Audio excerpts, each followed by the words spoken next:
Hello everyone, this is Asra Sultana, Assistant Professor in Triple Department, working in ISL Engineering College.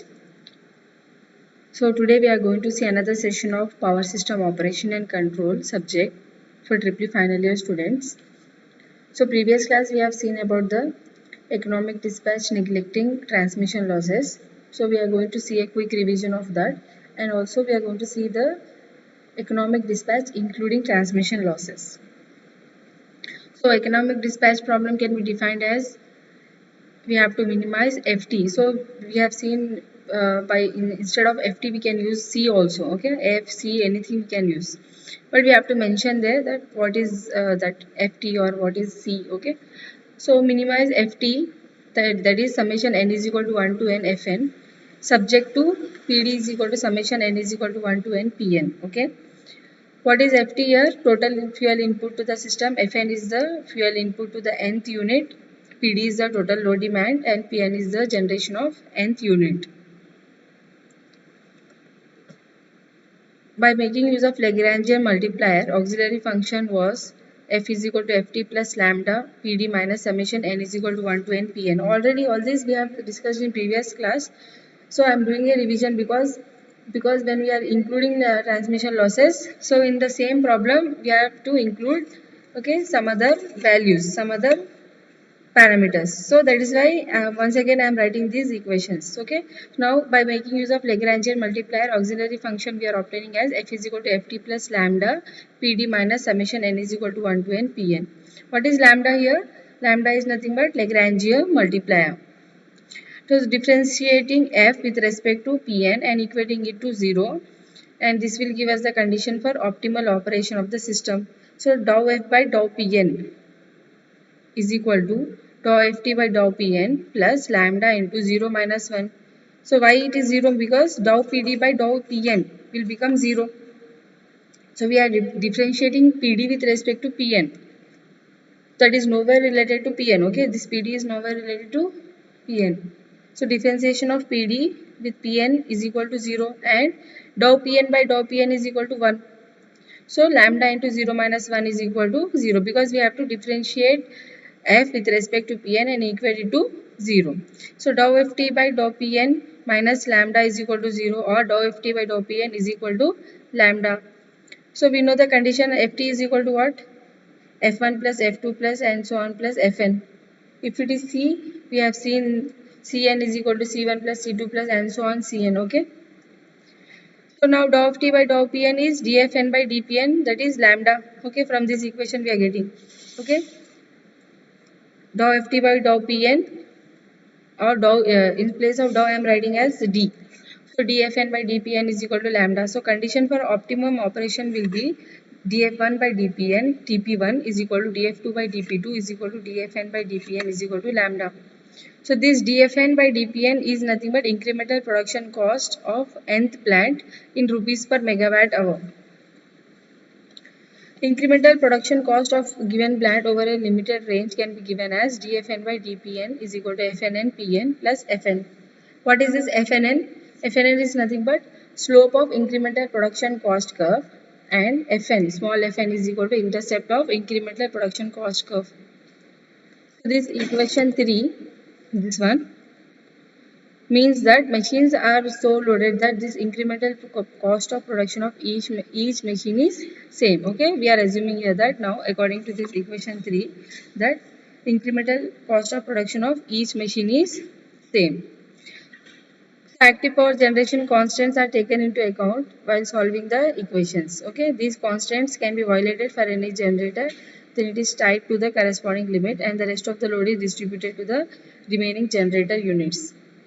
What we are doing here, so including and excluding generator limit we have seen in the previous class. Okay, so if these constants are violated for any generator, it is tied to the corresponding limit, that is if P lies between, okay, already we have seen this active power, if it is lying between minimum and maximum values, then active power is less than or equal to, if the power is less than minimum value, then we have to set it as equal to minimum value, and if the power is greater than maximum value, then set it as equal to maximum value. Okay, this already we have seen in the previous classes.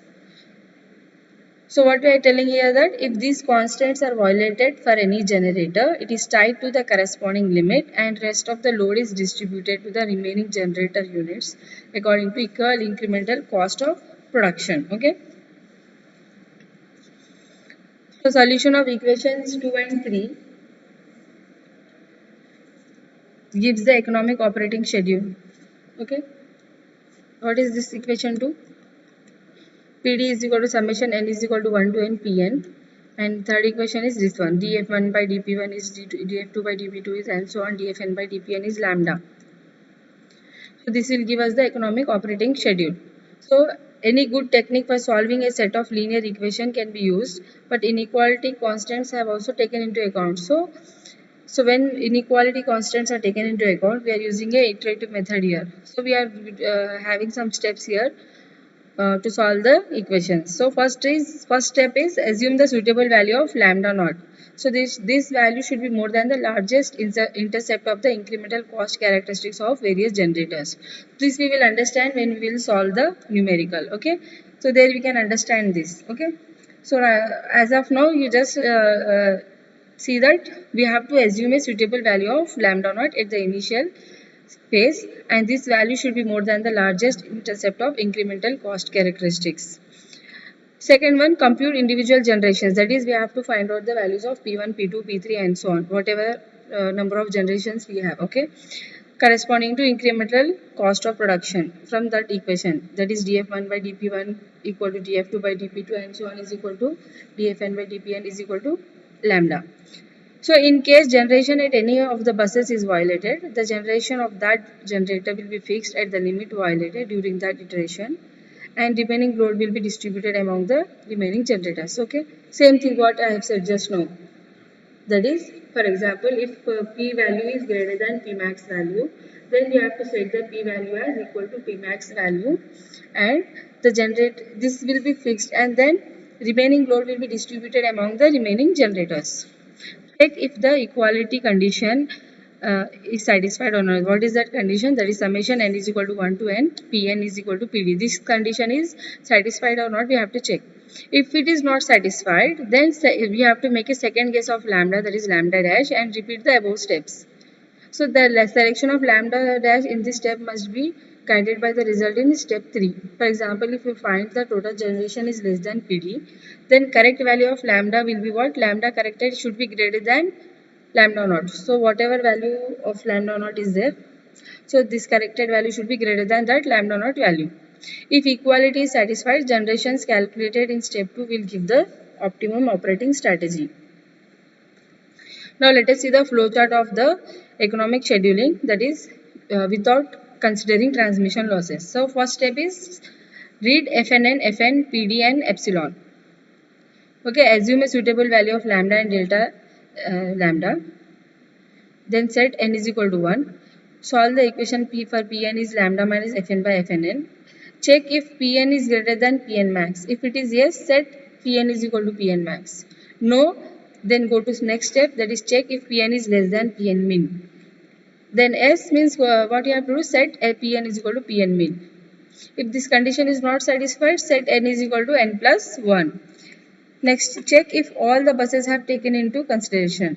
Yes means next calculate delta P summation Pn minus Pd. Next is this delta P less than epsilon? Epsilon is nothing but what here? Some tolerance or some convergence. Okay. So if this delta P is less than epsilon, yes means print generation and calculate cost of generation. Then we can end it. But if this condition is not satisfied, then we have to check if summation Pn is greater than Pd. Yes means calculate the lambda is lambda minus delta lambda. No means calculate lambda is equal to lambda plus delta lambda. Okay. Then again set n is equal to 1 and the process will be repeated. Let us see one numerical. So to illustrate this procedure, we can consider one problem here. There are two generators of 100 megawatt each with incremental characteristics. Values of this df1 by dp1 are given as 2 plus 0.012 p1 and df2 by dp2 is 1.5 plus 0.015 p2. Minimum load on each unit is 10 megawatt. Total load to be supplied is 150 megawatt. Determine economic operating schedule. So now what you have to do? Assume the value of lambda such that Okay, what is our first step here? See, assume the suitable value of lambda, and this should be more than the largest intercept of incremental cost characteristics of various generators. So what are the two intercepts here? 2 and 1.5 are the intercepts of this. So it should be more than the highest intercept. So highest of this 2 and 2.5 is 2. So lambda should be more than 2. So we are assuming here lambda to be 2.8. So this is just our assumption. You can assume 2.6 or 2.5, anything. Okay. Now, next step is what? To determine the values of P1 and P2. P1 is equal to how much?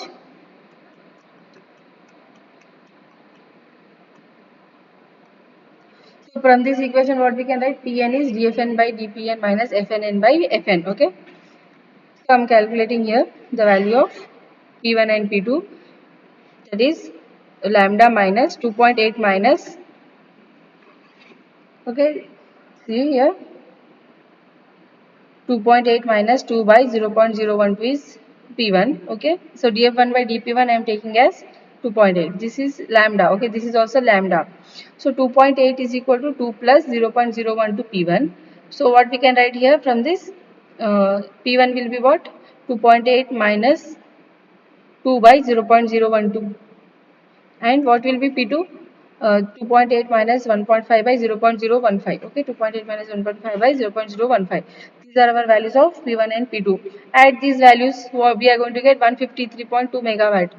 So this generation is greater than the demand. Okay, so total load to be supplied is 150 megawatt, but we are generating more than demand. We don't require this one. Okay, we have to generate according to our demand. So this is more than the demand, so we have to approximate, we have to take the value of lambda as less than 2.8. Okay, so since load demand is 150 megawatt, difference between PD and PN is not much. Okay, so value of lambda should not be very different from 2.8. Let it be 2.7. So we are seeing the difference between PD and PN. PD is how much? 150, and this is 153.2. So difference is less. So we have to assume the value of lambda is some less than 2.8. Okay, not very less, but less than 2.8. So we are assuming it as 2.7. So we have to calculate the values of P1 and P2. So with this new value of lambda, I got the value of P1 as 58.4, P2 value as 80. So addition of these two will give me value of 138.4 megawatt. So which is very less than demand, because demand is 150 megawatt. So next approximation of lambda should be more than 2.7. Let us assume that it is 2.75. So with this new value of lambda, value of P1 is 62.5 and P2 is 83.4. And addition of these two is 145.9 megawatts. So this is smaller than demand. Again, you have to change the value of lambda. Let us approximate it to 2.78. So now we got the value of generation as 150.4 megawatt. Okay, so when you take the difference of this 150 minus and 150.4, it is 0.04. So that is less than uh, less less value, so less than tolerance. So we can end here, we can stop here. We got the optimal solution. Okay, so that value of lambda can be between 2.77 and 2.78 approximately. So in this way we are calculating the economic operating schedule. Okay,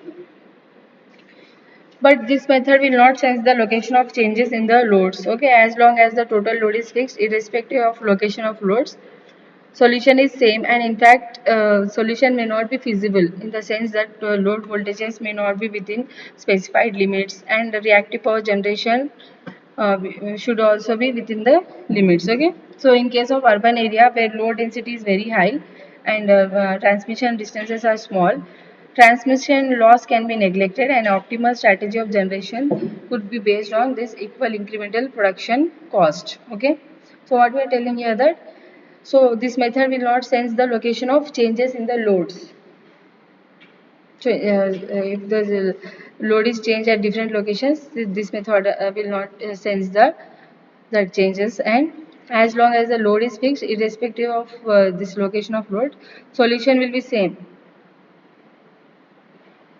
So yeah, or if the load is fixed, okay, So solution will be same, and solution is not feasible because the load voltages may not be within specified limits. Okay, it can be between minimum and maximum limit, but it cannot be sometimes within some specified limits.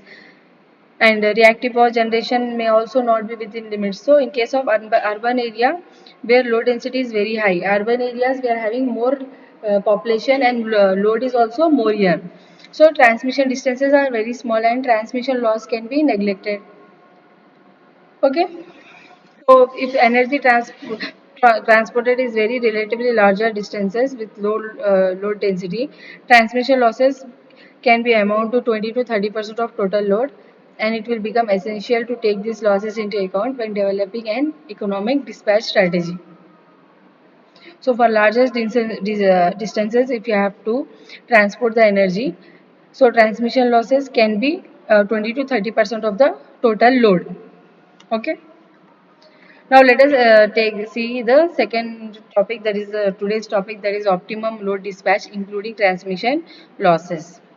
So what we are doing here, we are having two units 1 and 2, and line impedance is R plus JX, and second unit is connected to the load, or to the second generator we are connecting the load. So if the generator 2 has local load according to equal incremental production criterion, total load must be shared equally by both the generators. Each generator should supply half of the total load. So what we are doing here, for the case of economy, we are letting the generator to supply most of the local load, because generator 1 has to supply addition to the load transmission losses also, because now we are including transmission losses also now. So therefore criterion of sharing load by equal incremental production cost will not hold good under each situation, under this situation, and we have to evolve a strategy which will take into account the transmission losses also. So optimal load dispatch problem including transmission losses is defined as FT is, that is minimize FT is equal to summation n is equal to 1 to n Fn, subject to PD plus PL is equal to summation n is equal to 1 to n Pn. Okay. So when you see the previous, we have not included their PL. Okay. What was our equation? PD is equal to summation n is equal to 1 to n Pn. Okay, without losses. So including losses, what we are doing, along with PD I am adding here PL. So PD plus PL is equal to summation n is equal to 1 to n Pn is now our equation when we are including the transmission losses. Okay, FT is, what is P? A new term is called here PL. Here PL is the total system loss, which is assumed to be a function of generation. So FT, FN, PD, PN already we have seen in the previous okay, this thing topic, that FT is total fuel input, FN is fuel input to the nth unit, PD is total load demand, FPN is the generation of nth unit. Now dFn by dPn plus lambda dou PL by dou PN is equal to lambda. So this dou PL by dou PN is incremental transmission loss at plant 10, and lambda is known as incremental cost of received power in rupees per megawatt hour. Okay, this is equation 6 is a set of n equations with n plus 1 unknowns. So n generations are unknown and lambda is also unknown here. So these equations are called as coordination equations because they coordinate the incremental transmission losses with the incremental cost of production. Okay. So these equations are called as coordination equations. So this equation 7, this is equation 7, that is PL is summation m summation n Bm, Pm, Bm and Pn. So this is the loss formula which is expressed in terms of generations, and where Pm is equal to what? Pm and Pn are the source loadings, and Bmn is nothing but what? Transmission loss coefficients. Bmn is transmission loss coefficients. So we are deriving the formula according to the following assumptions. What are these assumptions here? So we have to first make the use of Lagrangian multiply lambda, and auxiliary function will be given by f is equal to ft plus lambda pd plus pl minus summation n is equal to 1 to n pn. Okay. So same formula without losses also, but here we are including pl here. Okay. Same formula was there in the previous topic, f is equal to ft plus lambda into pd minus this one. So now we are adding here PL also. Okay. So partial differentiation of this expression with respect to Pn and equating it to 0, same like previous. Okay, that is dou f by dou Pn is equal to dou ft by dou Pn plus lambda into dou Pl by dou Pn minus 1 is equal to 0. This is 0. Okay, when you take the differentiation, this is 0, and this is dou Pl by dou Pn minus 1 is equal to 0. Equivalent load current at any bus remains constant complex fraction of the total equivalent load current. Generator bus voltage magnitude and angles are constant, and power factor of each source is constant here. So solution of coordination equation requires the calculation of dou PL by dou PN, which can be obtained from equation 7. That is dou PL by dou PN is 2 summation m Bmn Pm. So dFn by dPn, we know this formula. dFn by dPn is Fnn Pn plus Fn. Now what you are doing here? Substituting these values. Coordination equation now becomes Fnn Pn plus Fn plus lambda.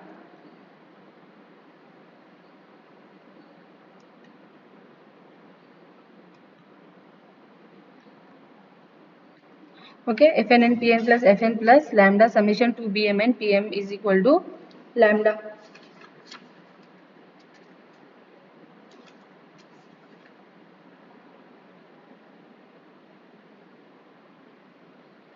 So in equation 6 you can see here.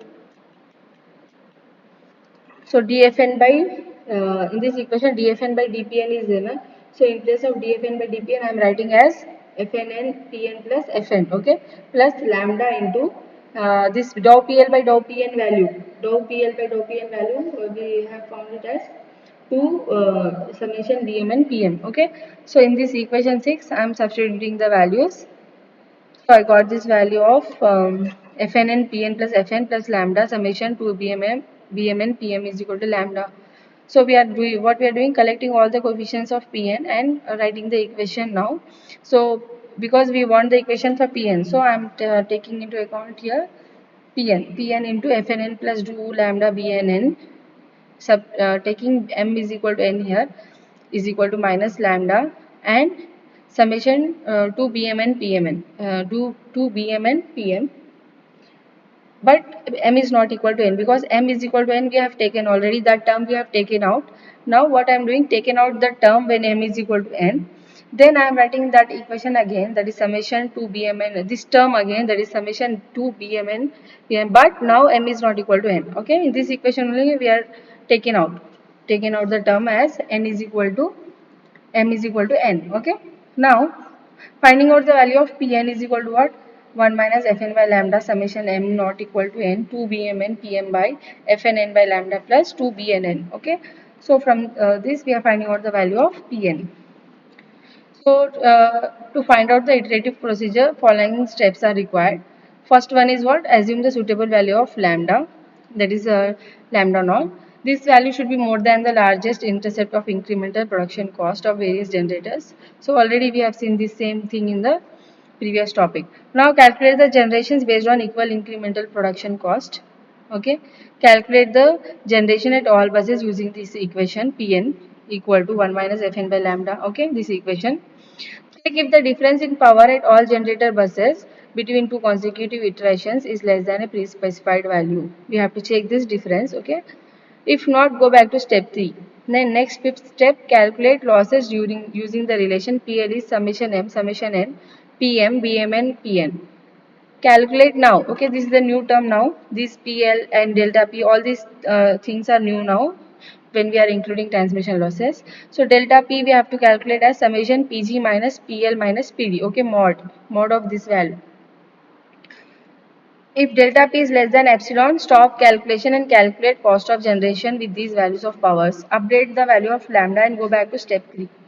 Let us see the flowchart for the solution of coordination equations.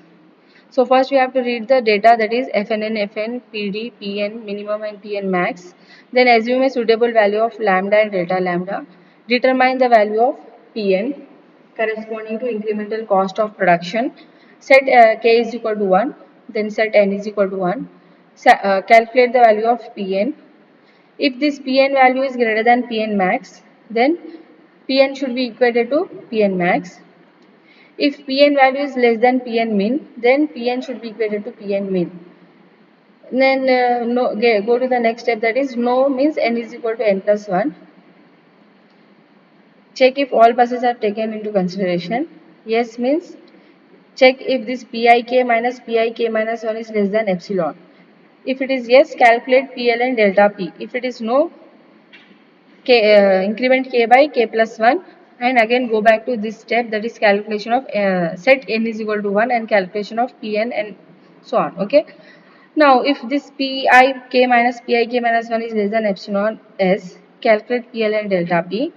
Then, if this delta P is less than or equal to epsilon, yes means print generation and calculate cost of generation. No, again delta P is equal to P summation Pg minus PL minus Pd. If this delta Pp is greater than 0, yes means lambda equal to lambda minus delta lambda. No means this lambda should be equal to lambda plus delta lambda. Again go back to this step, set k is equal to 0. Okay. So this process is repeated till we get the required solution. Let us see a numerical based on this topic. So iterative procedure is illustrated for a simple two-plant system. Assume that loss formula coefficients is 1 per megawatt hour units. Mn and Bmn values are given here. Okay. M is 1, N is 1 and Bmn is 0.001512. Okay, here values of Mn and Bmn are given here. So assume df1 by dp1 is 0.01 p1 plus 2, df2 by dp2 is 0.01 p2 plus 1.5. Determine the operating schedule corresponding to lambda equal to 2.6. So P1 and P2 values we are calculating from this equation, that is Pn is equal to 1 minus Fn by lambda, summation m is not equal to n, 2 Bmn by Pm by Fnn by lambda plus 2 Bnn. Okay, from this equation I am finding out the values of P1 and P2. So if P1 will become what? 1 minus F1 by lambda minus 2 B1 to P2 by F11 by lambda plus 2 B11. Similarly P2. We know all the values. It is given in the question F1, F2, F11, F22. Loss coefficients are also given in the tabular column. So substitute all the values in P1 and P2 equations. We are going to get the value of P1 and P2. Now generation corresponding to equal incremental cost of production we are calculating. That is P1 is how much? 60 megawatt. P2 is 1.1 by 0.01, that is 110 megawatt. Okay. So substituting all the values I have written here, lambda is 0.01 P1 plus 2, that is 2.6 plus 0.01 P1 plus 2, that is 0.01 P1 equal to 0.6, or P1 is equal to 0.6 by 0.01, that is 60 megawatt. Similarly, writing the equation for P2. So P1 and P2 how much I got? P1 is 60 megawatt, P2 is 110 megawatt. So substituting these values of generation in the expression for P1 and P2. So these P1 and P2 values substitute here in this equation. Okay, these equations. New values of P1 and P2 we are finding out. So substitute in this equation the old values we got for P1 and P2, whatever we got for P1 and P2. So 60 and 110 we got now. So here you substitute 60, here you substitute 110. Okay. So 60 and 110 we substituted in P1 and P2 equation. We got the new value of P1 and P2, 49.77 and 54.61. Again substitute, because add it and just see it. Okay, that it is satisfying the condition or not. So again P1 and P2 we are finding out, substituting these new values of P1 and P2, finding out the new values, again new values of P1 and P2 as 41.68 and 52.53. Okay. So do these calculations until you get this difference as very small. So previous equation was 41.68 we got for P1, next 41.38, next is 41.37. So we can stop here. Okay, it is almost same. So P2 also 52.50, 52.50, we can stop here. Find out the loss. Loss will be equal to what? B11 P1 square plus 2B12 P1 P2 plus B22 P2 square. So this formula derivation we will see in the next class. Okay. So just showing this numerical so that we can understand the concept. Okay, this we will see the derivation in the next class. So P loss will be equal to what? B11 P1 square plus 2B12 P1 P2 plus B22 P2 square. So substitute all the values. So PL is equal to how much we got? 7.28 megawatt. PD equal to P1 plus P2 minus PL. Okay, PD is P1 plus P2 minus PL. So substitute these values, we got the value of PD as 86.59 megawatt. So lambda is given and we are finding out the operating schedule. But if the lambda value is not given, then at that time what we have to do? Okay, to understand the utility of coordination equation. So load to be met is 160 megawatt with loss coefficients and incremental production cost given in the same problem. If we are asked to determine the economic operating schedule, then P1 plus P2 is 160. It is we are assuming here, or which is given here. Then 0.01 P1 plus 2 is equal to 0.01 P2 plus 1.5. So we are equating these two equations, that is df1 by dp1 is equal to df2 by dp2, that is 0.01 P1 plus 2 is equal to 0.01 P2 plus 1.5. So we are going to get the values of P1 and P2 after solving these equations as 55 and 105 megawatt. So with P2 as 105 megawatt, lambda value will be equal to how much? So in this equation I am substituting here. Here lambda is equal to, okay, you can substitute in this equation or this equation. Lambda is 0.01 P1 plus 2 or lambda is 0.01 P2 plus 1.5. So lambda equal to, we are 0.01 P2 plus 1.5. I am calculating lambda value as 2.55. So substituting the value of lambda in coordination equation, I am getting the values of P1 and P2 now. Okay. So new P1 and P2 values will be what? 46.33, 51.34. Again do it. Okay, again calculate P1 and P2 by substituting in this equation. 38.56, 50.47. Again 38.45, 50.46. So it is same, almost same. So we can stop here. So we should we should take now that P1 plus P2 is less than 160 megawatt. This 2.55 is not correct because P1 and P2 is very less than 160 megawatt. We add this P1 and P2, it is something around 89 megawatt like that, or 90 megawatt. So but we want 160 megawatt. So very less. So let us assume that lambda value to be 5. So with this value of lambda, P2 will be equal to 350 megawatt. Now again calculate the values of P1 and P2. Okay. So P1, P2, what we are going to get? 190, 127, then 145, 120, then 144, 120. So we can stop here. So P1 plus P2 is greater than, very greater than 160 megawatt. So again we have to change the value of lambda. Let us assume that lambda is 3.75. So again calculating the values of P1 and P2. Okay, same procedure repeated again. So now we can see here 98.44 and 98.42 P1 value, and P2 value is 91.10 and 91.09.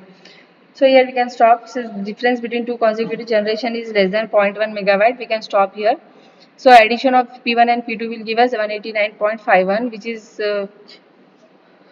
very higher than 160 megawatt. So PL will be equal to what? From the by substituting the formula, PL value I got as 26.31 megawatt and PD value I got as 163.2 megawatt. So we cannot stop here because 3.2 megawatt more we are generating here. Our demand is only 160 megawatt, but we are generating here 189.51 megawatt. So 3.2 megawatt is more than actual demand. So we cannot terminate here. We are guided by PD calculator for assuming a suitable value of lambda. So since PD calculated is more than the actual one, therefore we can take the lower value of lambda. So let us assume lambda as 3.69.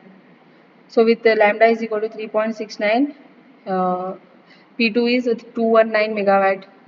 So calculating P1 and P2 again. So here we can see that PL is equal to 25.19 and PD value is 160.08. So PD calculated minus PD is less than or equal to 0.1 megawatt. So we got the solution now. So cost of generation now we have to calculate. Okay, that is 411.74 per hour. So another possibility is that we can take into consideration transmission losses, but then need not be coordinated. If we don't coordinate the losses with incremental production cost, generation schedule will be costlier as compared to when they are coordinated. Okay, that's why we are coordinating for economical reasons. So the set of equations when losses are included but not coordinated. Okay, let us see an example. Same problem. What we are doing here, losses are included but it is not coordinated. So point 1 p 0.01 p1 plus 2 equal to 0.01 p2 plus 1.5, and p1 plus p2 minus 0.015 p1 square and minus 0.0025 p2 square plus 0.001 p1 p2 is 160. So calculating p1 from these equations.